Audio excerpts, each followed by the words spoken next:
دیکھنے کے لیے ہیں، آؤ سیر کرو چلے جاؤ. چونکہ جتنا ہم اللہ سے دور جاتے ہیں، ایسا نہیں کہ یہاں رہنا میں کوئی مشکل ہے. جو اللہ سے دور ہوتا ہے وہ مدینے میں بھی مشکل میں ہوگا، اور مکے میں بھی مشکل میں ہوگا، اور یورپ میں بھی مشکل میں ہوگا، اور ایشیا میں بھی مشکل میں ہوگا. چونکہ وہ نیچرل لائف نہیں گزار رہا. کہ اللہ سے جڑنا یہ سب سے پہلا صحیح قدم ہے انسان کا. دین ایک خوبصورت زندگی گزارنے کا طریقہ ہے. دیکھو آپ یہ ان چیزوں سے اس حال کو خوبصورت بنا سکتے ہیں، لیکن یہاں اندر کی خوبصورتی ہے وہ ان چیزوں سے نہیں آتی. دنیا کی محفلوں سے اکتا گیا ہوں یا رب، کیا لطف انجمن کا جب دل ہی بجھ گیا ہو. 100 بار چمن مہکا، 100 بار بہار آئی. 100 بار چمن مہکا، 100 بار بہار آئی. دنیا کی وہی رونق، دل کی وہی تنہائی، یہ مار دیتی ہیں اندر کے اندھیرے، اندر کی ویرانیاں. کیوں ان ملکوں میں نشہ زیادہ ہے؟ کیوں دنیا کا سب سے زیادہ نشہ مغربی ممالک میں آتا ہے؟ کہ یہ قابل رحم معاشرہ ہے جنہیں اپنے مالک اور خالق کا پتہ ہی کوئی. انسان کمزور ہے، اسے کوئی کندھا چاہیے جس پر سر رکھ سکے. کتنا ہی اونچا اڑ جائے یہ بہت کمزور ہے، بہت کمزور ہے. ہاں، اللہ کو اپنا آسرا بناؤ، اللہ کو اپنی امید بناؤ، اللہ کو اپنے دکھڑے سناؤ، اللہ کے آگے سر جھکاؤ، اللہ کو اپنی حاجات بتاؤ. اقرب الیہ من حبل الورید، اس شہرک سے زیادہ وہ ہمارے قریب ہے.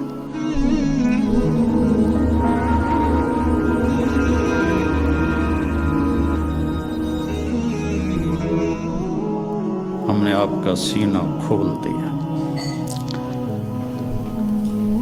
موسیٰ علیہ السلام نے دعا مانگی، رب اشرح لی صدری، یا اللہ میرا سینہ کھول.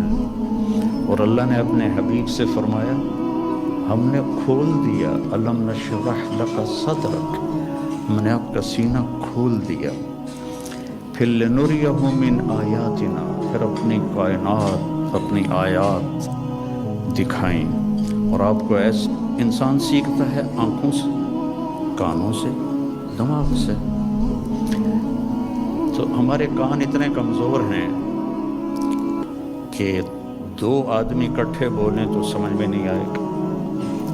آنکھ ایسی کمزور ہے، میں ادھر دیکھتا ہوں تو یہ نظر نہیں آتا، ادھر دیکھتا ہوں تو یہ نظر نہیں آتا. اور میرے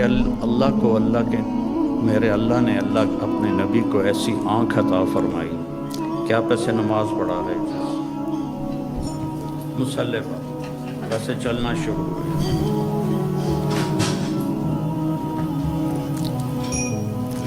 دیوار کے ساتھ آ کے کھڑے ہو گئے. اس وقت محراب نہیں ہوتے تھے.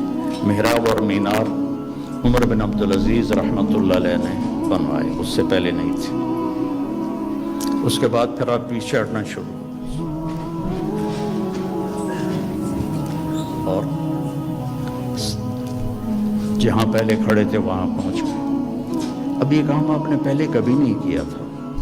جب آپ نے سلام پھیرا تو صحابہ نے پوچھا یا رسول اللہ کہ آج عجب بات دیکھی ہے، یہ کیا کیا آپ نے؟ تو آپ نے فرمایا کہ جب میں نماز پڑھا رہا تھا تو اللہ نے میرے اوپر جنت کو کھولا. جنت کہاں ہے؟ 7ویں آسمان پر اس کی فاؤنڈیشن ہے، اور پھر عرش جا کر اس کی چھت بنتا ہے. سقفہا عرش الرحمن، اس کی چھت جو اللہ کا عرش بنتا ہے.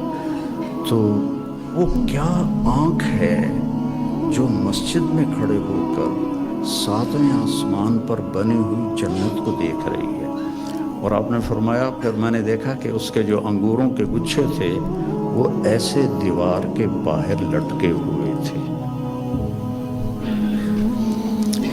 تو بڑی کوشش کی دنیا والوں نے کہ اس جہان کو جنت بنائے ہیں، پر بنا نہیں سکے، پہلے سے زیادہ مشکل بنا دیا، زندگی پہلے سے زیادہ دکھی ہے۔ یہاں کے لوگ کوئی سوکھی زندگی نہیں گزار رہے۔ مجھے آتے ہوئے 40 سال ہو گئے، 82 میں سب سے پہلے چلہ میرا لگا تھا، اس کے بعد ہر سال۔ تو یہاں کی زندگی قابل رحم ہے، سہولتیں زیادہ ہیں، زندگی سہولت کی نہیں ہے، اوکھی زندگی ہے، مشکل زندگی۔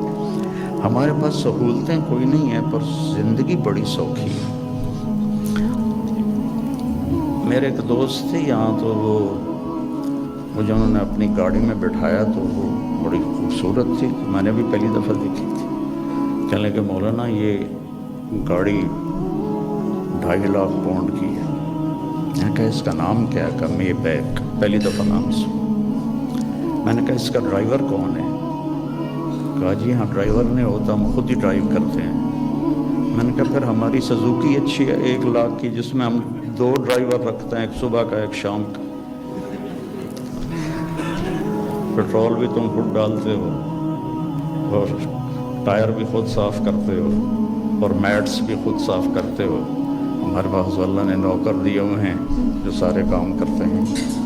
تو یہ جنت بن نہیں سکتی، ڈیزائن کرنے والے نے اسے جنت کے لیے نہیں بنایا۔ یہ دکھوں کا گھر ہے، یہ ابتلا کا گھر ہے، یہ دار الفنا ہے، یہ دار البوار ہے، یہ دار الابتلا ہے۔ اس کو آپ جنت نہیں بنا سکتے۔ خیر ایسے بات آگے، ایک بدو آیا، یا رسول اللہ حل فی الجنت من عنب، تو اس کا یہ ساؤنڈ ٹھیک کرو، آواز ہے، حل فی الجنت من عنب، جنت میں انگور ہیں؟ آپ نے کہا نعم ہیں۔ تو وہ کہنے لگا کم قطف واحد، تو ایک گچھا کتنا بڑا ہوگا؟ تو ابھی رات ہم آئے تو کھانے میں انگور رکھے ہوئے تھے، ایک 1.5 گچھے۔ تو آپ نے فرمایا مسیرۃ شہر للغراب لا یقع لا یفتر لا ینثنی، ایک گچھا انگور کا، ایک گچھا، ایک کوا 1 مہینہ سیدھا اڑے ایسے، لا ینثنی، نہ ادھر جائے نہ ادھر جائے، لا یفتر، نہ سست پڑے نہ کہیں رکے، اور پورا مہینہ اڑتا رہے، تو جہاں جا کے اس کی پرواز ختم ہوگی بعد 30 یوما فتلک قطف واحد، ایک گچھا 1 مہینہ کوے کی پرواز کے برابر ہو تو وہ کیا چیز ہے، کیا جہان ہے۔ وہ دیہاتی تھا، کہنے لگا کم حبۃ واحدہ، یا رسول اللہ ایک دانہ کتنا بڑا ہوگا؟ تو آپ نے فرمایا حل ذبح ابوک من غنمک تیسا عظیما فسلخ احابہ فآتاہ لأمک وقال لها اتخذی منہ دلوا، قال نعم، قال فتلک حبۃ واحدہ۔ آپ نے فرمایا تم دیہاتی ہو تو بکریاں رکھتے ہو، تو کبھی کوئی بڑا چھترا تیرے ابا نے ذبح کر کے کھال کھینچ کے تیری ماں کو دیا ہو کہ اس کا